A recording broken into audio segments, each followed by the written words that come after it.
Hello there folks, what a few weeks here at the Newcastle Thunder. No win in 4, and then the big breaking news earlier on this week that Eamon O'Carroll had left his position as head coach of the club. Now whatever you might think of Freddie, whatever you might think of the side's form, there's little doubting what a top bloke he is and the amount of work he's done for the Newcastle Thunder. Well liked, well respected. We wish him all the very best with whatever's next in his career. But for us, for now, we have to move on here at Kingston Park, and we move on with this. This is this week's big preview, and this is what's coming up on this week's show. With Freddie gone, Dennis Betts and Michael Heap step pitch side for the visit of Workington this weekend. We'll hear exclusively from Dennis about the plans going forward. On the pitch, can we pick up our first win in over a month with the visit of Town and a few familiar faces? And how are we shaping up injury-wise ahead of Sunday? We'll have an update in the treatment table. So all of that coming up on today's show, but really only one place to start. Eamon O'Carroll, of course, leaving his position as head coach of the Newcastle Thunder. After around about 18 months in charge, we sat down with the Director of Rugby, Dennis Betts, to discuss Freddie, form and what's next. I think he was frustrated about the start of the year, about players not performing well. There's a lot of frustration. It's a tough place to coach. He's got a young family, and there's a big pull on him there. It's tough. It was his first gig, and it was uncomfortable because of the situation we're in at the moment. We're not playing well. He took that as a reflection on him, and he just decided that for his own well-being and for his family and just for his own good, really, he decided that he couldn't get any more out of the team. And that's a big decision that he's made for himself, really, because he's a fantastic coach. He's worked really hard this year, and I'd love the situation to be a little bit different. Like I say, he was never under any pressure from me. I could understand why we were in the situation we were in, and we're all a big part of that. It was injuries had just played a big part. We started really late in our recruitment. We came in with a small squad, and that was hindered, like I say, by people getting hurt. And yeah, it was tough to take. Like I say, I'm gutted because he's a fantastic bloke, great human being above everything else. But he made a really tough decision that he felt like it was time for him to move on to something else, and we've got to accept that. How we move forward, we're just going to take a breath. Like I say, it was an unexpected thing. I wasn't expecting it to happen now, so nothing in the pipeline, nothing had been thought about. My job now is just to create a bit of a stable ship, get into the lads, nothing changes. Our ambition, our targets are exactly the same. We just have to now get back on track. We're starting to get some bodies back into the team. We're starting to grow a little bit as a group again, and realise that we're accountable for everything that's happened earlier in the year, and we have to put our best foot forward and change the way everybody's perception is of us. How much did you enjoy reworking? Because obviously he started his coaching career under you at Widnes, so how has he, I guess, developed from the young lad that came through there to where he was with us as the head coach? He's always been a great bloke, and he's finished really young, and he's always had the thing about Freddie was that because he was injured quite considerably, a large amount of his career, quite significant injuries, he had to work really hard to get on the field. And so you saw that in him, you saw that work ethic. He's got a real love for the game, appreciates the game, he's got a real care for the people that are in the game. I think you'd speak to one of the lads that I'd say he cares a lot about the players, and that was one of his big strengths, that he's a people person. And yeah, I'm upset by the fact that he's not going to be here. I wanted to make this a success with people like Freddie involved. So what is the immediate future? As you say, it wasn't expected, so... The immediate future is, I just got to take a breath. There's nothing is really solved in haste. There's no real rush. Myself and Michael Heap are still here. Heap has been a big part of the year so far as well, and coaching wise I've been on and off the field on a number of occasions. I've got a little bit of experience on the field side of things, so yeah, we'll just take our time and we'll make the right decision. Like I say, if it looks like what happened with Simon because of the travel and what's happened with Freddie because of the travel, we've got to make some, like I say, I've just got to take my time and make sure that the next appointment is the right one. So we've come back in after the away game at Batley, and another game of two halves that we seem to be having. You know, there was that really in it up until 45 minutes in, and then unfortunately dropped away at the end. So what's the summing up and the takeaways from that game? Because there was plenty of positives there. Well, you saw more positives than I did. Like I say, the hill was always a big part. Their home ground's always tough. We stuck at the task in the first half, but we were still not really in control. We had a couple of opportunities that could have changed the scoreline a little bit more in our favour. I think the loss of Josh Eaves and then the sin binning of Coates really hurt us. Like I say, they missed a lot of points while we're down to 12 men. These are the lessons you're learning. If we can put the second half of Sheffield into the first half at Batley. So there are things along the way, but we all know across the board that everybody's got to play a bit better.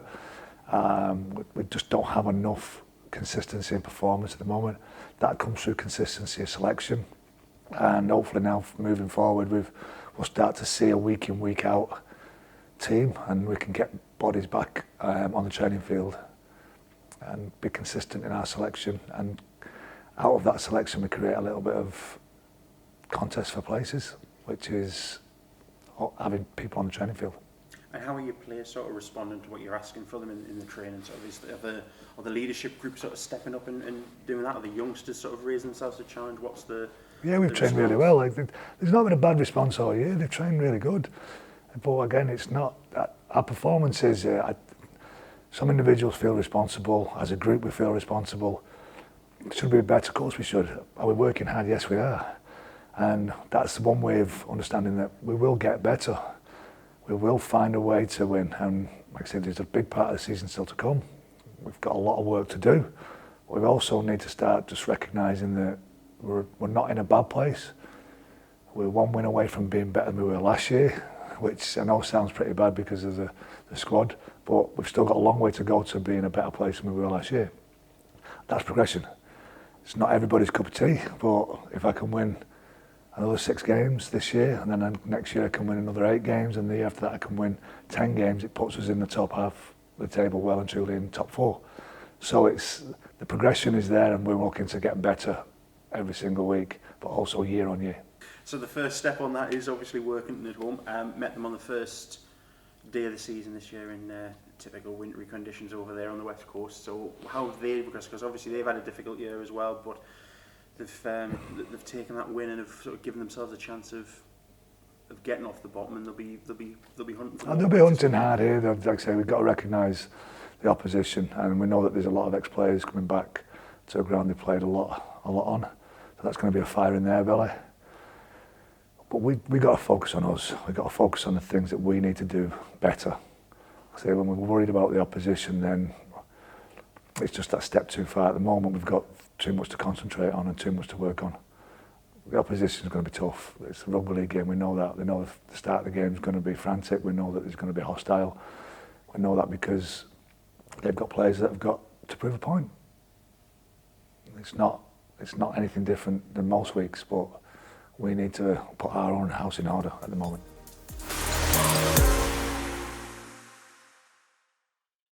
Great to sit down with Dennis there then and get his thoughts on the departure of Freddie. But for us, we move on to Sunday. Big opportunity to get our first win in just over a month, and the visit of a few familiar faces here to Kingston Park in the form of Workington Town.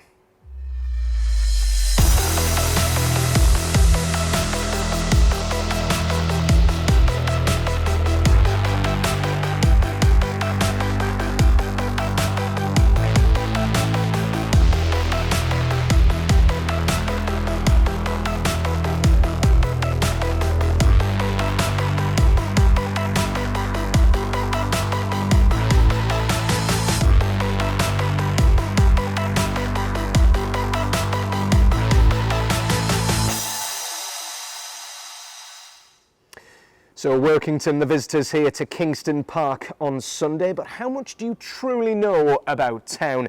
This is this week's In Opposition.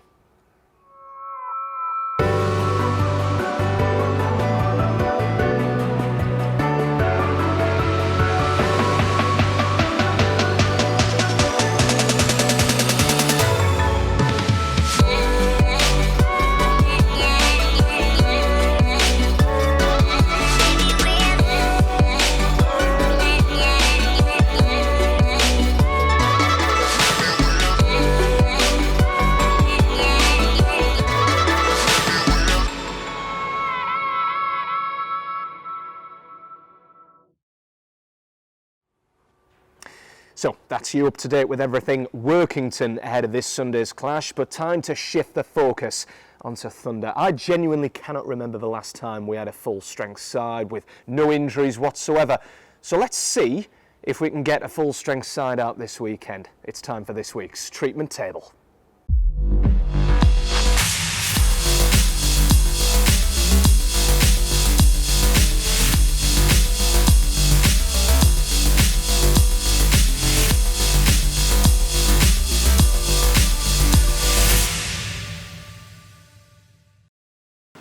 Good afternoon, my name's Paul Miller. I'm the head physio here at Newcastle Thunder. Welcome to the treatment room. So we've got Jane, Ted, Chapel. They've been missing off the team sheets recently for Ted, a little bit long term for Jane. Both progressing really well through rehab, both onto field running. So it shouldn't be too long before we get them back into some action, hopefully within the next month. Jesse D is coming on well following his shoulder surgery. He's under some strengthening exercises now. We're hopefully going to start to do a little bit of on-field conditioning with him over the next month, and then get him back as fully fit as we can and bring him back bigger, stronger and fitter than ever. Josh Woods, you'd just like to add that he's been having a little bit of trouble with his toenail, so he's had a little bit of a toenail procedure done recently, a little bit more than just a painting. He's had his toenail removed, so he's now firing on all cylinders and ready to go.